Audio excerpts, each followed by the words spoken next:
کے تعلق سے آتا ہے کأن علی رؤوسہم الطیر، حضور کی بارگاہ میں ایسے بیٹھتے تھے جیسے لگتا تھا ان کے سروں کے اوپر پرندے بیٹھے ہوئے ہیں۔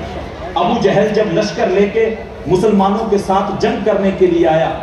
اور مسلمانوں کو جب جنگ کی دعوت دینے لگا تو اس نے ایک شخص عمیر نامی شخص کو بھیجا، اور بھیجنے کے بعد کہا کہ جاؤ ذرا مسلمانوں کا پتہ کر کے آؤ کہ یہ مسلمان ہیں کتنے۔ جب وہ آیا اس نے جائزہ لیا، جائزہ لینے کے بعد جب واپس گیا اور جا کے ابو جہل کو بتانے لگا کہ وہ صرف 3 اونٹ کھا سکتے ہیں، یعنی 300 سے کچھ اوپر نیچے ہیں۔ ابو جہل نے جب یہ بات سنی تو تکبر کے اندر کہنے لگا لوگوں میں نے تم سے پہلے ہی کہا تھا کل کوئی جنگ ونگ نہیں ہونی ہے،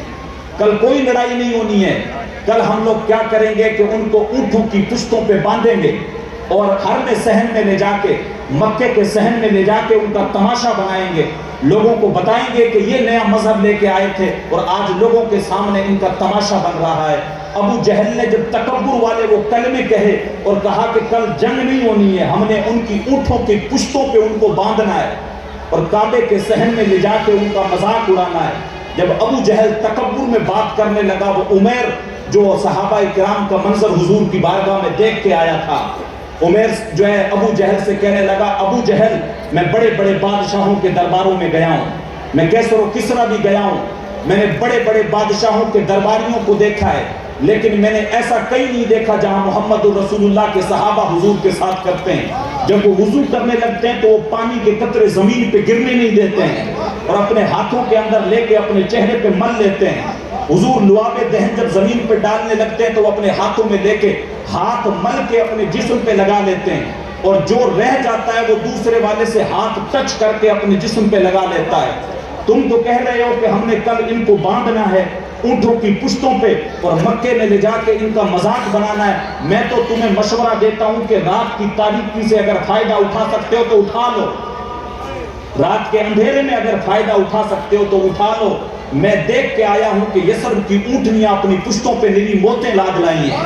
اور وہ زخمی سانپ کی طرح پیچ و تاب کھا رہے ہیں، اور ایک ایک کو جب تک ڈس نہیں جاتے وہ مرنے والے نہیں ہیں۔ اور پھر بدر کی تاریخ اٹھا کے دیکھیں، جب صحابہ صبح کے وقت جب نکل رہے تھے مدینے سے تو یہودی اپنی دکانوں پہ بیٹھے تھے، یہ یہودی شروع سے مکار رہے ہیں اسلام کے۔ آج بھی دیکھیں تو فلسطینیوں نے ان کو رہنے کے لیے جگہ دی، لیکن آج وہ بیت المقدس پہ ناپاک قبضہ کرنے کی کوشش کر رہے ہیں اور روزانہ کسی نہ کسی فلسطینی کو وہ شہید کر دے رہے ہیں۔ تو یہودی شروع سے مکار قوم رہی ہے، یہ دکانوں پہ بیٹھے ہوئے ہیں۔ صبح صبح جب حضور جو ہے نکلے، آگے آگے حضور تشریف لے جا رہے ہیں، پیچھے پیچھے صحابہ تشریف لے جا رہے ہیں۔ یہودیوں نے پوچھا کہاں پہ جا رہے ہو؟ تو صحابہ کہنے لگے کفار سے جنگ کرنے کے لیے جا رہے ہیں، انہوں نے ہمیں للکارا ہے، اسلام کو مٹانے کی جو ہے انہوں نے اعلان کر دیا ہے۔ تو یہودی کہنے لگے تم لوگ بڑے عجیب لوگ ہو، تمہیں پتہ نہیں ہے جنگیں تلواروں اور نیزوں سے لڑی جاتی ہیں، تلواریں سے جو ہے جنگ لڑی جاتی ہے، گھوڑوں سے لڑی جاتی ہے، تم تو بغیر تیر و تلوار کے جو ہے جنگ کے لیے نکل پڑے ہو۔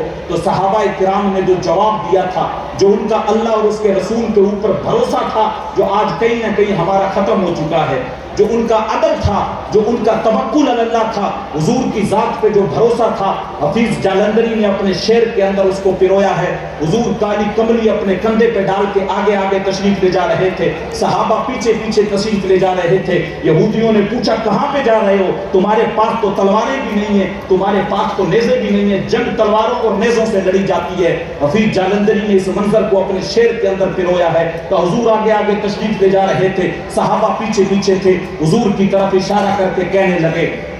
نہ تیگو تیر پر تکیا، نہ کھنجر پر، نہ بھالے پر،